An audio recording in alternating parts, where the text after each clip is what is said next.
Om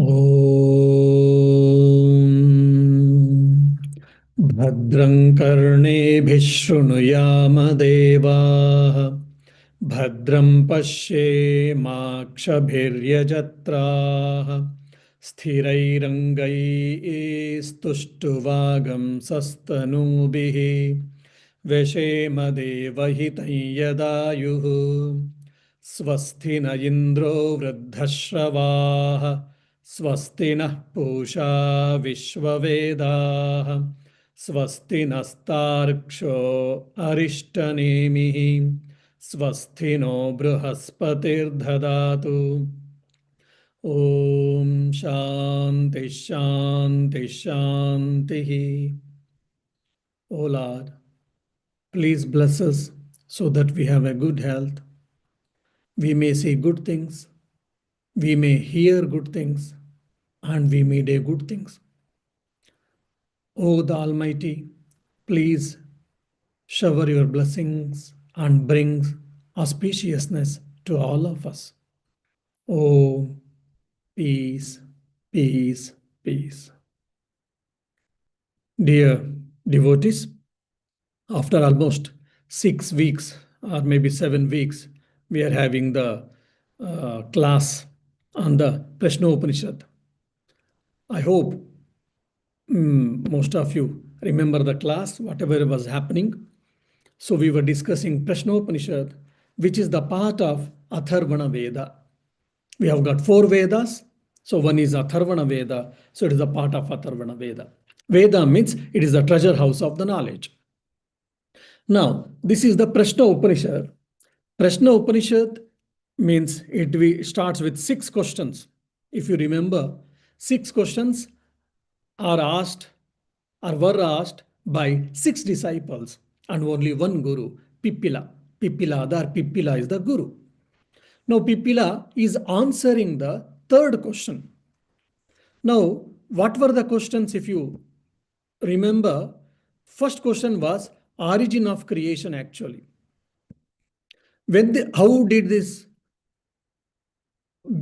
beings been created?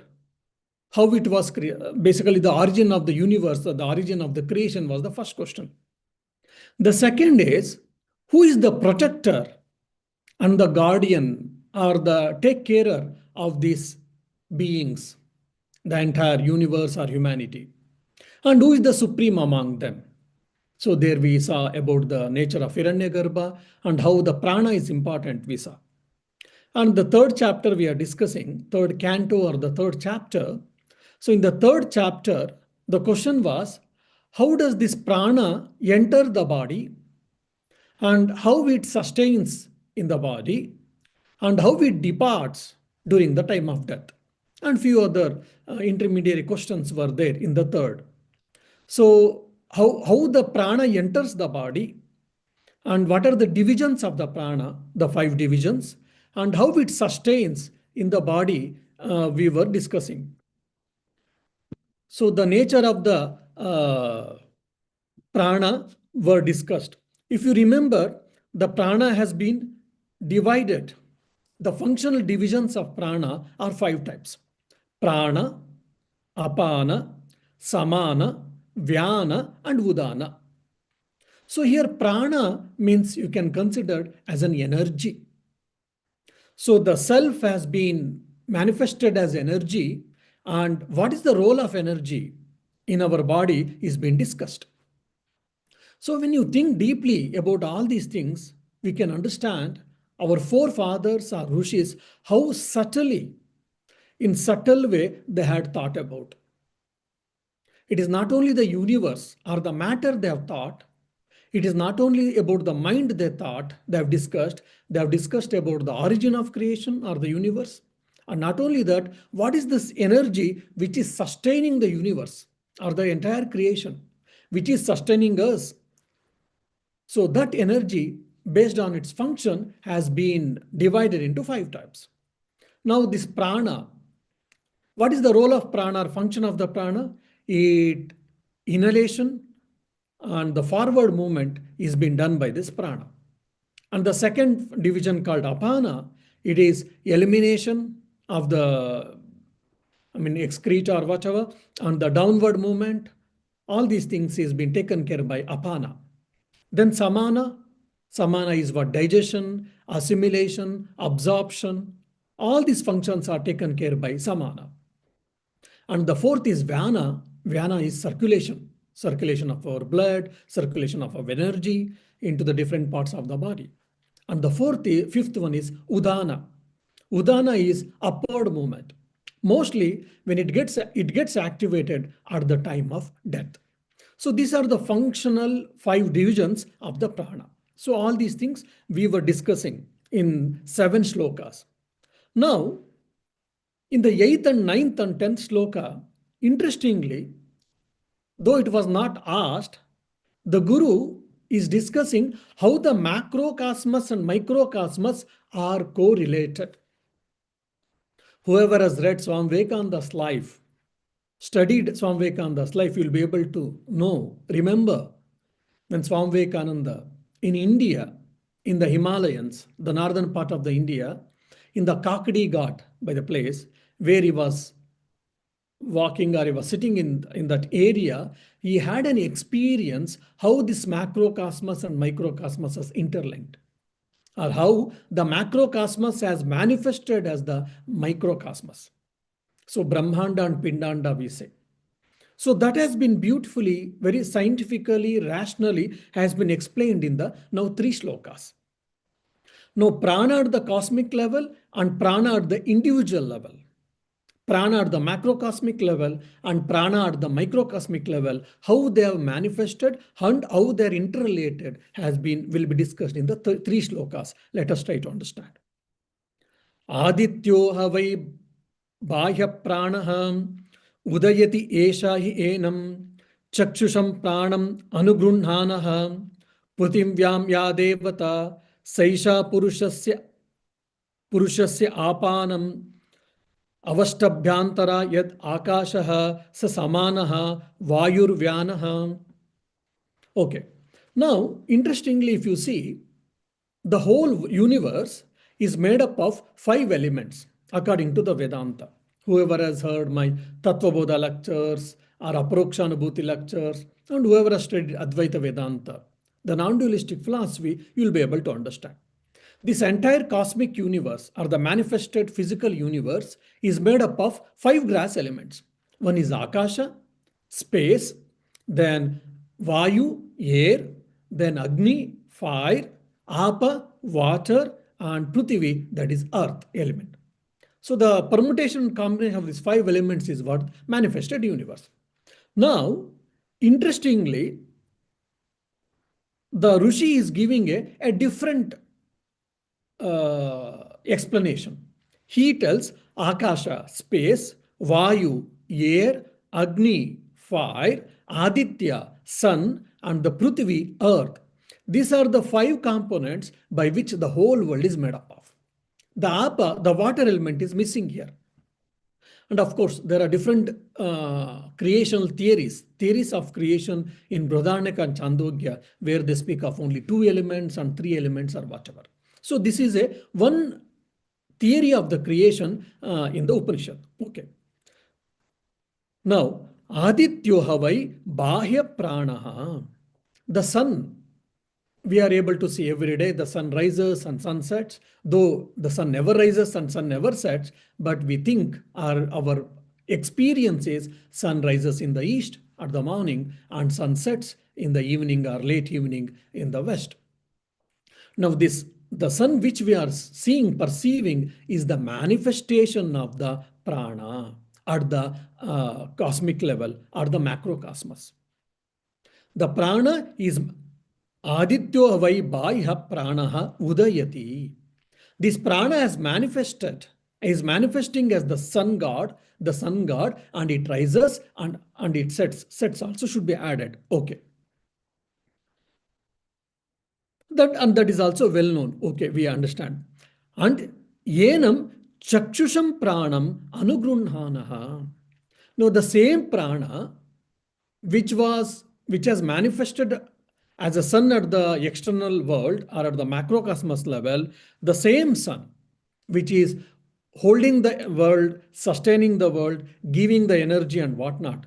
The same sun is the cause of our eye sense organ also. Now you see, we all know the importance of sun. It is the central core of our solar system. If the sun is not existing, our sun gets, it is like a star. If it is a nova or supernova happens, then whole solar system may cease to exist. We all know that. And the same sun is being manifested in the form of the eye, in the microcosmic level or at the individual level. So we are able to see things. When I'm able to see things in this room, that means my eye sense organ is has to work, and not only that, we need the light. So how it is interconnected. And interestingly, our Vedanta says, the Advaita Vedanta, that the Surya, the Lord Sun, is the presiding deity of the eye. Okay. Then pranam anugruna pruthivyam ya devata. And the same prana, in this in this earth, it is manifesting as gravitational force. Now I am sitting and here talking. Now if I go to the moon or if I go to the Mars, if I have to sit and talk, I cannot sit commonly. Just like I'm sitting on the chair now, I cannot sit. I have to use some other equipment because of the gravitational force or the less gravitational force. Because of the gravitational force, I am able to sit, I am able to sleep, I am able to stand, I am able to walk. Now, if there is no gravitational force, or if the gravitational force was less, then probably just like we will be flying in the moon, similarly we used to fly. Now, I can take easily the food and I'm able to put into mouth. Now, in the moon, it does not happen so easily because of the gravitational force. We all know that.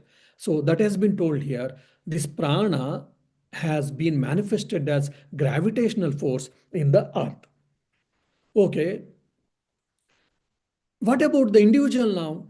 So the same prana, which is manifesting as a gravitational force on this earth, the same prana is manifesting at the individual level as apana. Apana prana. So prana and apana. Now two functional divisions we have understood. Now why apana? Because apana is what? It holds things in our body. That's what he is telling. Avastabhya. Avastabhya means by attracting or by keeping under control. Okay. Saisha purushasya apanam avastabhya antara yad akasha sa samanaha vayuhu vyanaha. Okay. Now there is a space between the earth and also in the sky. And in that space, what is there? You see the air. Isn't it? The air or the atmosphere, we all see that. So that prana is also manifested as air or atmosphere, which is intermediary space between the earth and the sky. And the same prana is manifested as samana prana shakti. And the samana prana shakti is what the internal space inside our body.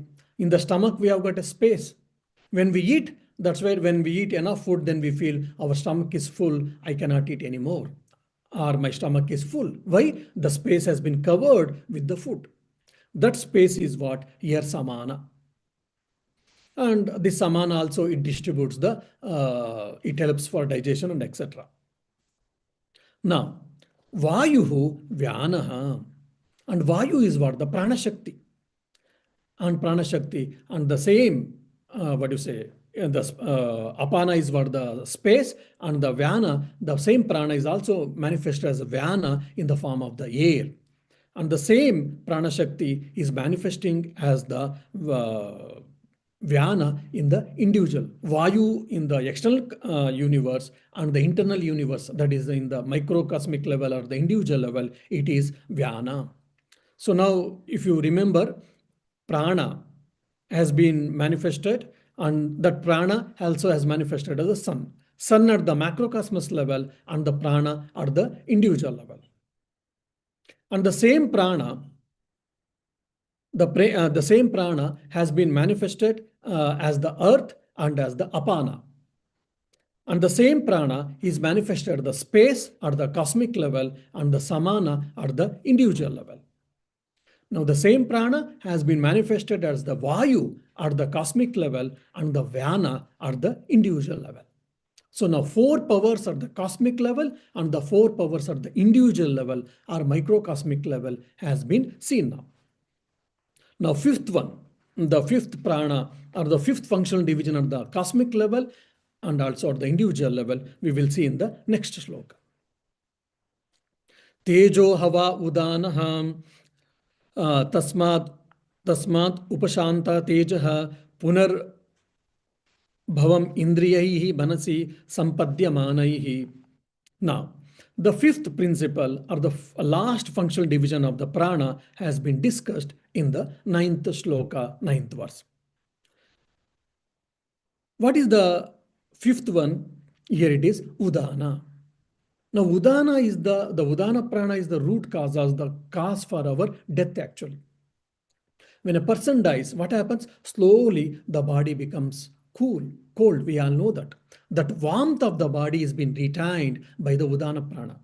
Not only that, udana, what does he do?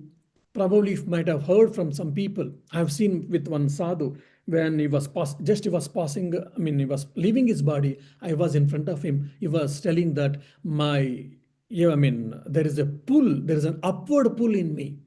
From my stomach or from my legs or from different parts of the body, there's an upward pull which is a bit painful. Then we were able to see that. Then there was a gasping. Then we remember Thakur Swamiji and Gurudev, and he also started remembering the moment when he heard the word Sri Ramakrishna and his Guru's name. Then he became calm and he started thinking about Sri Ramakrishna and his Guru, and finally he left his mortal coil. So he was expressing that I am feeling that something is pulling me. So that pulling, component is what, or the function is done by the udana at the individual level. And the same prana at the cosmic level, it is manifesting as tejaha, the fire. And the fire keeps what? It burns, the warmthness is there. The same warmthness we can see in our body, the body heat we see, that is what? Because of the udana. That's why I say tejo hava udanaha. So when you split, it becomes tejo havai udanaha. The well-known luminosity in the world, or the fire or the power, all this is nothing but the udana. The teja is in the external manifested universe, and the same prana is manifesting as udana in our body. Tasmat upashanta tejaha. So when it gets extinguished, then what happens? That person is declared as dead. Why is it called dead? Because his body has become cold. Why his body has become cold? Because the udana prana has left the body. That's the reason his body becomes cold. Upashantaha. Okay. Punarbhavam. Saha punarbhavam. So this punarbhavam, one word, is indicating that once he has died, then afterwards what happens? He takes again birth. So in the Hinduism, we believe in rebirth or reincarnation. Till either experiencing of the God or experiencing of the self, we take birth. So punarbhavam means what? The person whose udana prana has exit the body and he has died, no doubt, then again he will enter the new new womb. Means he takes birth again. So, punarbhavam indriyaihi manasi samutpadyamanaihi. So what happens during time of death? The question was there. So now he is telling with all these things. So according to the Rishi here, when the subtle body departs the physical body or gross body, what happens? The subtle body consists of 5 jnanendriyas, 5 sense organs of knowledge, 5 karmendriyas, 5 sense organs of action, 5 pranas, 5 types of pranas, then antakarana. That is 4 functional divisions of mind. So all these things put together, subtle body. The subtle body departs our physical body or gross body. That's what we know that. Now here he's going some more detail. The Rishi here is the indriyas, the sense organs gets merged in the mind. And the mind gets merged in the prana, and that prana exits the body. That's what he's saying. Indriyaihi manasi. Indriyaihi manasi means the sense organs gets merged in the manas, in the mind. And manasi sampadyamanaihi. So all that aggregate is being merged in the prana, and the prana exits the body. So we are discussing about the death. So what happens during the death? Which may be fearful because it is late evening. So night you may get some bad dreams or whatever. But being the student of Advaita Vedanta, we should not fear for death. Or we should not have these strange experiences. Why? Death is what? Just like I'm wearing this cloth and it has become old, or tomorrow I would like to wear a fresh cloth, I remove this cloth and I wear a fresh cloth. So similarly, even this body is nothing but like a garment. Vasansi jirnan yata vihaya. So in the Bhagavad Gita, second chapter, if you remember, just like the knower of the Brahman, the Sthita Prajna knows that. He doesn't mourn at the time of death. Why? Because he knows that. Just like changing the garment, the embodied self leaves this old garment called body and it takes the new garment called new body. So the same idea or the same principle has been told here. Punarbhavam indriyaihi manasi sampadyamanaihi. Means at the time of death, the sense organs gets merged into manas, mind gets merged in the prana, and it departs and it takes the new birth. Now here, indriyaihi means there are two things according to the Vedanta we have to understand. The sense organs has got two. One is called golaka. Golaka, for an example, we are able to see our eye, which is called the white portion and the black portion, the external eye.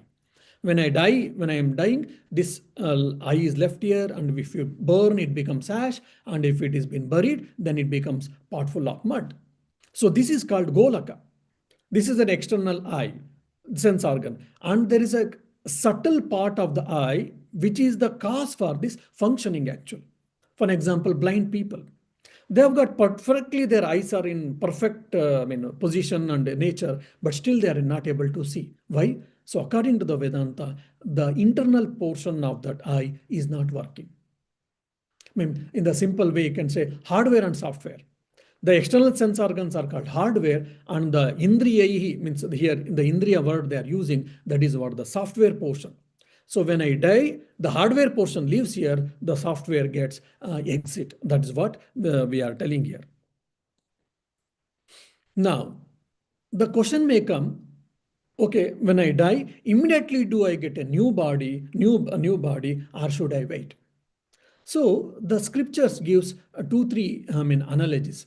So one is that type of a body what we get. So based on our actions which we performed in this present life and based on our baggage, we may get human body, we may be born as animal, reptile or mammal, we may be taken birth as a bird or an insect or whatever based on our actions. Okay. And the time, whether it is immediate or later.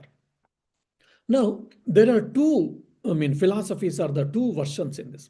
One is if our actions are fructified completely, then immediately we will enter the new mother's womb and we will take birth. If not, either in this human earth, in this mundane world, or in some other worlds, above worlds or below worlds, as embodied self, and the Sukshma Sharir and the subtle body, we will be living, we will be staying, experiencing happiness or unhappiness based on our fruits of action. Then when the time comes, when the maturity of time comes, then again we enters the mother's womb and our life, our new journey starts. So all these things has been told, indriyehi manasa sampadyamanaihi punarbhavam. So how the death happens and how the rebirth happens also has been told in just one line by the Rishi. That shows their intelligence.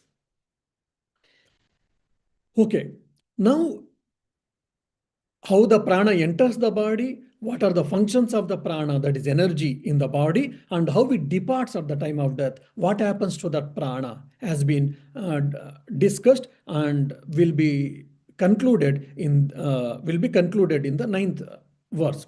Now in the 10th thing, they will be taking the extended question and answer as a preliminary introduction for the next question, the fourth question actually. We shall try to see and try to understand. यत् चित्तः तेनैष प्राणम् आयाति प्राणः तेजसा युक्तः सः आत्मना यथा संकल्पितं लोकं नयति. So many times in India, especially in India and Hindu culture especially, we hear that at the time of death, whatever I think, it happens. So at the time of death, if I think about God, if I think about something good thing, then I will get a better life. That's what we think. But that doesn't happen actually. That we can see in the 10th shloka. Now, yat chittaha, when you break, it becomes yat chittaha. What do you mean by yat chittaha? At the time of death, yat chittaha, chittaha is mind or thought. Whatever your thoughts are. So what is our mind? Our mind is nothing but our thoughts actually. We are made up of our thoughts. When I say he's a good person or he is a bad person, that means what? His character is good, his character is bad. His character is good or bad means what? It is the sum total of his thoughts or impressions or the work. His good thoughts, good actions, good results or good impressions, then it is good character and good personality. So we are all made up of our thoughts. So that thought is been represented by this one word, simple word called chitta. Chitta is mind or thought. Yat chittaha tena pranam ayati. At the time of death, whatever is at the predominantly whatever thought is in our mind, accordingly I will get the birth. Now I may get a question. Okay, all of my life or majority of your life, I have spent I might have thought something else. But at the time of death, let me think consciously some good thing. Or maybe about God, or about maybe self, or about maybe some good things or better things, then I will get it. Because at the time of death, whatever I think, that is going to decide my future life at the larger part. Isn't it? Yes, but the thing is, it is not that easy. Now, the important question here we have to think is,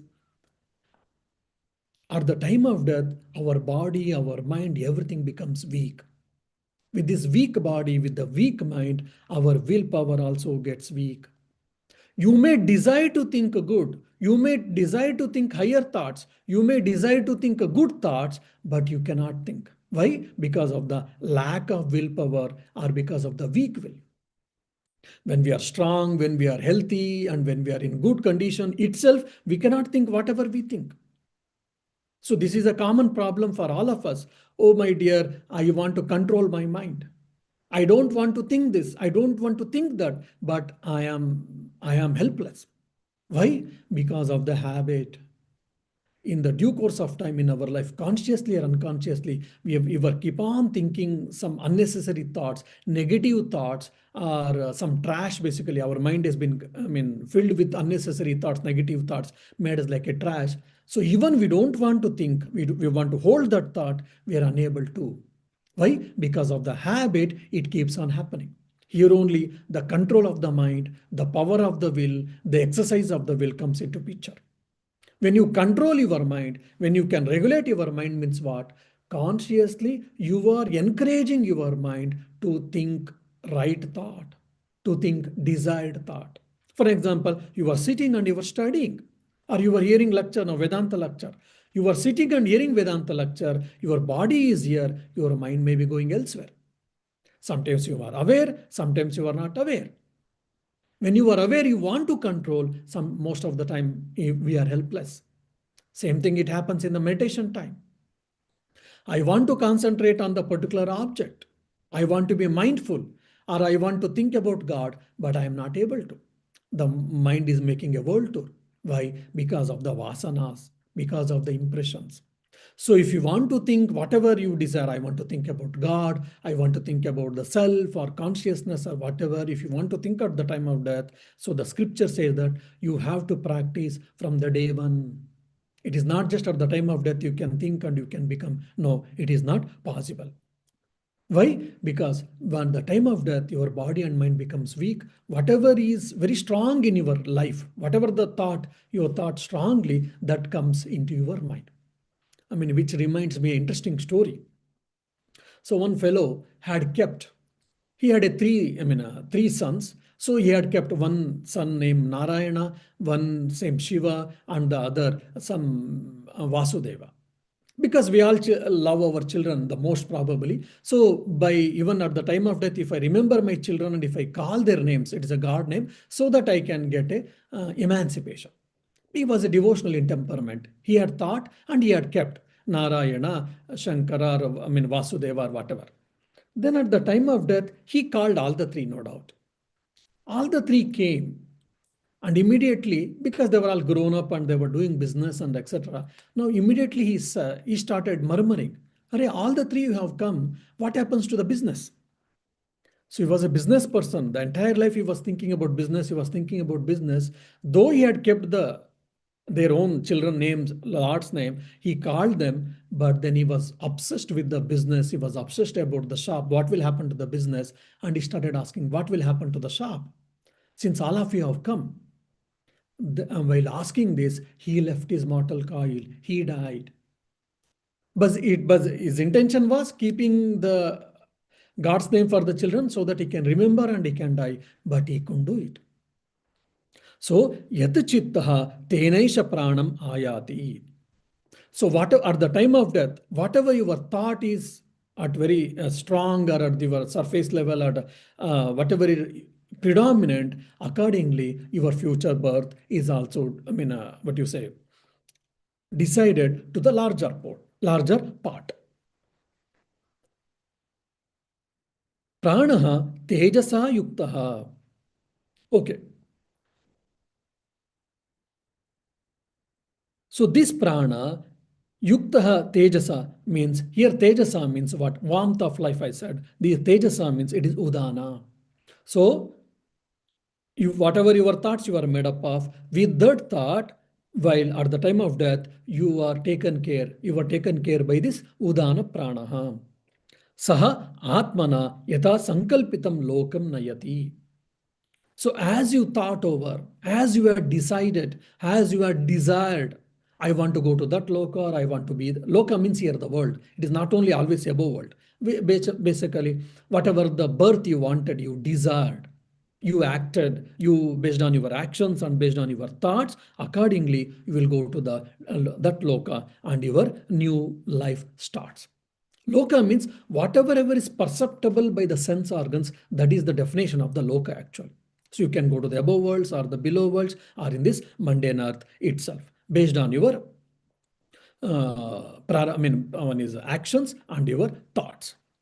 And here one word I would like to say, Yesha means here it is Jivatma or the embodied soul. So that's the reason in the Bhagavata there's a beautiful story. The shloka goes, Yam vyam vapi smaran bhavam tejatyante kalevaram tam tamevaiti kaunteya sada tad bhava bhavita. So as much as possible, we should encourage our mind to think some good thoughts. That's what Swami Vivekananda says. Be good, do good, see good. This is the whole of religion. Be good means keep doing good actions. Be good is what? Being good is action. Thinking. Do good. Okay. See good. Now, in the 11th chapter, 11th sloka, it's a 11th and 12th is a concluding, and he gives a interest. Till then, teaching was done. Now the instruction part is being told. Upasana part is being told very interestingly. Let us see the last two slokas. य एवं विद्वान प्राणम वेद न हास्य प्रजा ही हीयते अमृतो भवति तदेशः श्लोकः. So yes, tadesha shloka means a rug mantra. So this Prashna Upanishad is a part of Atharvana Veda. So to substantiate his argument, Rishi is quoting the mantra, the verse from the Rug Veda. Okay. Sa ya evam vidvan pranam Veda. Vidwan means one who is, one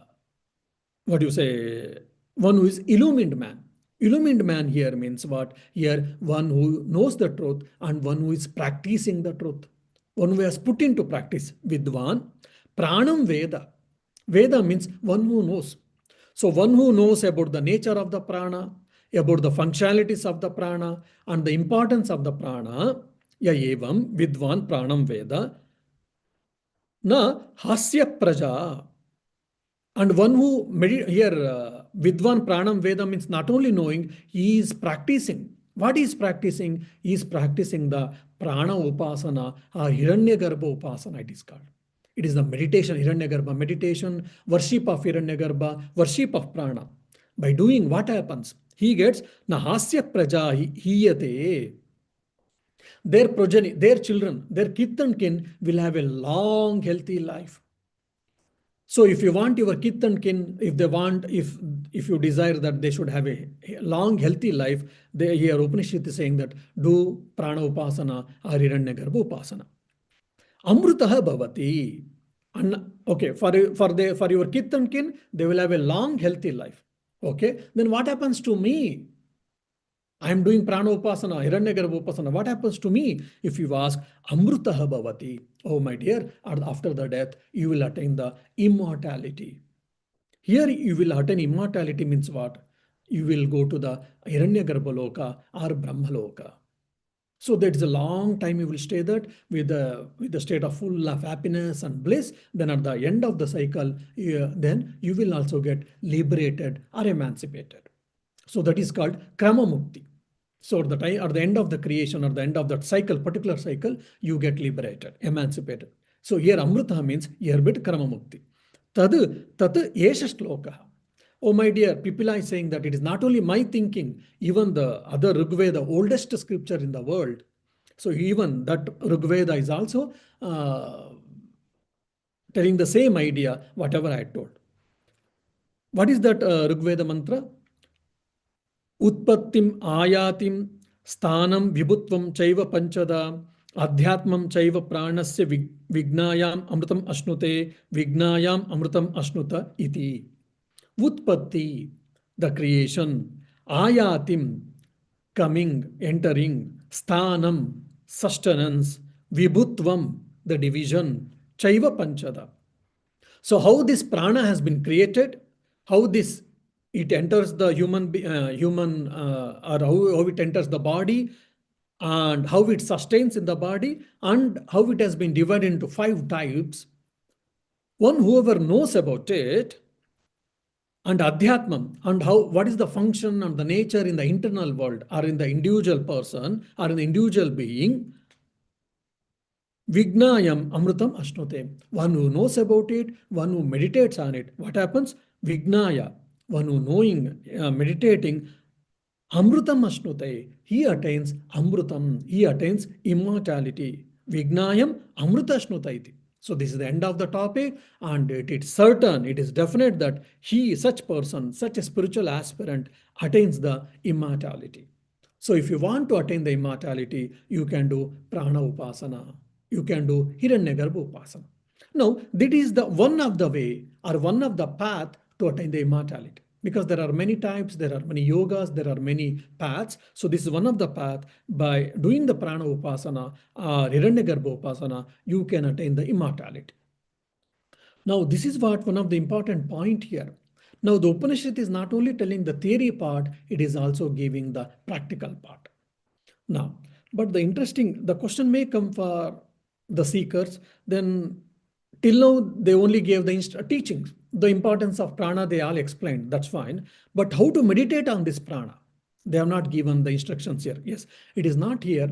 And many of the 32 types of vidyas, 32 types of meditations or upasanas has been listed in the Upanishads. We get some glimpses, but unfortunately, that step-by-step procedure has not been told here. Why? Because in those days, probably it was known for people, so it was taken it for granted. Unfortunately, the step-by-step process has not been told. Few upasanas we have got, no doubt, but many of the upasanas or most of the upasanas, step-by-step process has not been, we don't get, and only we get the fruits by doing that, what we can get. So, iti prashno prashatrutiya prashnaha. So the third question, it is the end of the third chapter and it is the end of the third question. Now the fourth question, which will be very interesting. what are the three states of consciousness or three states of existence? That is Sushupti, deep sleep state, then Swapna, dream state, and the Jagrada Avastha, that is the waking state. What is happening and what consciousness does this? And what are the three states of existence or three states of consciousness will be the fourth question. So we will try to discuss in the next class. Om Shanti Shanti Shanti Hari Om Tat Sat Shri Rama Krishna Arpanamastu. Yeah, any questions with online participants? And offline also I will ask. Mind. Mhm. And then there were four partitions of the body. It's stuff without the notes. Now, Maharaj, you said something about that part of the energy when it leaves the body. It drags you, or it creates an upward pull. Do we consider it to be Atman, or do we consider it like how, what is that? Okay. Yeah, this is a common misconception for most of us as there. So at the time of death, where does the soul goes? Self goes? This is one common question most of us we have got. So it is very clear when self is omnipresent. Omnipresent means what? There is no place where there is no consciousness. When there is no place where there is no self, if that is the case, then where it can travel? How it can travel? Isn't it? So the self is all pervasive, omnipresent. It is there everywhere. Self or Atman or consciousness, you say, consciousness. So it cannot travel. Then what happens at the time of death? So your subtle body departs your gross body. So immediate question may come for you if you are following my argument that then does it mean the self or the Atman or Brahman, does it stay in the dead body? If you ask, yes. In the dead body also, Atman is there, conscious is there. Then why I am saying that he is dead or she is dead or it is dead? Because the subtle body, the reflecting medium, reflective consciousness or reflecting medium is been left. So because of the reflecting medium has left, that's why the physical body is not aware of the existence of the consciousness. Now the body becomes cold. Why? Because the energy, the Udana has left, the Udana Prana has left, that's why the body becomes cold. So at the time of death, what happens? Your subtle body, including prana we are discussing, that departs your gross body. That's why your physical body gets starting getting disintegrated and all these things. Why? Because your prana has left it. Your subtle body has left. So then what happens to the birth at the time of death? So the prana shakti or rather the subtle body, it enters the mother's womb, which we have discussed in the first chapter, all these things already. So it enters the mother's womb and again your new life starts. So the self or the Atman or the consciousness never departs from the dead body and it never enters the new body. So exit and entry is only it is only pertaining to your subtle body. When this development process happens, which body first develops? Is it the gross body or is it the subtle body, or it happens simultaneously? So, okay, you are saying at the time of the birth. But also, like at the time of death, we are sure the body remains and the subtle body goes away. But when it goes to the birth, like what happens first? Is it vice versa, or is it happening simultaneously? So, see, the subtle body enters the mother's womb through the food and other than food and the sperm or ovary, it enters from there. According to my understanding, I think in detail in Upanishad, these things has been discussed, no doubt. But according to me, so the subtle body enters the mother's womb, no doubt. But then simultaneously, the physical body keeps growing.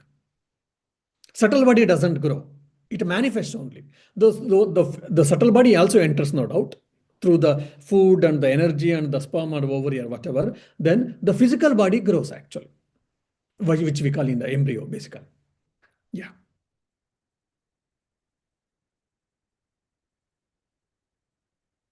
Okay, thank you. We'll go to the fourth question next week, which is the three states of consciousness or avasthatre vichara we speak. Thank you. Good night.